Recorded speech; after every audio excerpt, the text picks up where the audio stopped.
Vice, Magandang umaga sa inyong lahat. Mamayang 2:00 ng hapon, magkakaroon ng kauna-unahang pagdinig sa kaso ni dating Presidente Rodrigo Roa Duterte. Ang mangyayari dito ay sasabihin lang siya kung ano yung kaso laban sa kanya, sisiguraduhin na naintindihan niya yung kaso niya at anong mga karapatan niya. Yun lamang. Now, may mga dahilan kami, pero susubukan namin ipaliban itong kauna-unahang pagdinig nito. Pero itong dahilan namin ay pribadong ipararating sa mga mahistrado.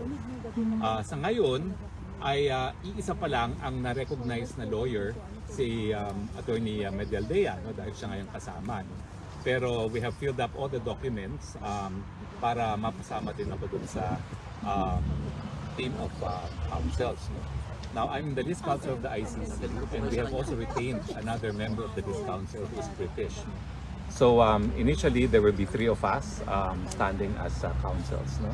The other one is Kaufman, Attorney Kaufman of the British Bar. No?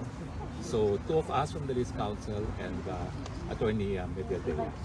The Vice President, of course, is here as a member of the family, and she will be in the gallery, no, to witness the first hearing. So hindi ko po alam kung mapagbibigyan yung hinihiling namin na ipagpaliban, pero wala naman akong dahilan para na naisip para hindi mapagbigyan yan kasi wala namang pupuntahan si Presidente Rodrigo Roa Duterte, and na siya sa kulungan dito sa Hague.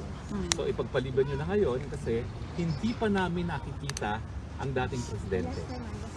Buong araw, kahapon, hindi siya nakita dahil di umano siya ay binigyan ng medical examination. So ngayon pa lang, ang problema dito sa ICC ay daming papel bago mo makita. No? So we have just submitted the form to visit him para hindi naman kauna-unang beses makikita sila ni Vice President dito sa hukuman. Ako, I feel strongly that before the hearing, not only I should be able to have access to him as a member of the list counsel of the court, but the family should have access to him. So actually, ang priority ko is to make sure magkita muna silang mag-ama. Dahil hindi pa alam ni Presidente na nandito si Vice President. No? Parang it's not proper naman na hindi alam ng ama na nandito yung anak niya. So I'm more or less attending on this first day of hearing, a family matter. I want them to see each other outside of the court first so they can have a private moment. Attorney, what do you call the postponement? Is there a legal term for that? Wala naman, it's the same. Alam mo yun, the procedure is similar to Philippine procedure. Ang difference lang is before its arraignment and before it goes to proper trial, meron tinatawag na confirmation of charges. And in the confirmation of charges, they will establish that there really is probable cause and that there really is jurisdiction. But I do not know if I can be registered in time for the hearing today, but in addition to the postponement, if I am recognized today, and I'm not sure yet, not because we just did all the papers today, I will also bring the issue of the illegality of the arrest of the former president. That should lead to the court losing its jurisdiction. And I will be citing a case law from the Constitutional Court of South Africa that an illegal arrest is sufficient to divest the court of jurisdiction because you cannot right wrong by the commission of another law.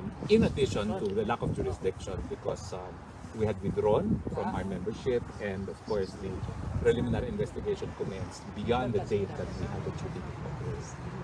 But of course, everything hinges on if I will be recognized today as counsel. But right now, we have to leave because we want to see the president before he is brought to court. So just to be clear, sir, you said it has been sent privately already, yung request to postpone this particular No, initial it hearing? has not been. It will have to be asked in the hearing today. Today, okay. Paano po pag hindi po na pagbibigyan ng hearing? Sir, Ano i-click ko sa'yo, ano po ang please. next na plan ninyo? Ang mangyayari lang naman, kung yung mapagbibigyan is sasabihin lang kung ano yung nature of charges. But it is not an arraignment. Correct. It is just to make sure he understands the nature of the charges against him. Not an arraignment. Saan niyo po ihahain yung postponement? In court na, wala nang panahon kasi. Kasi alam niyo, itong notice came very late also. We had just arrived yesterday. And of course, nauna sila. VP came next sa evening of yesterday and I came yesterday then. No? And actually yesterday we had no access to him because he was undergoing medical exam, no? And he was not here. No?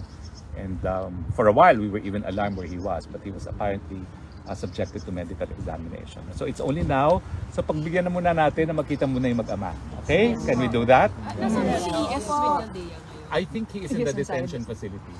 He's with the We're going to the detention facility.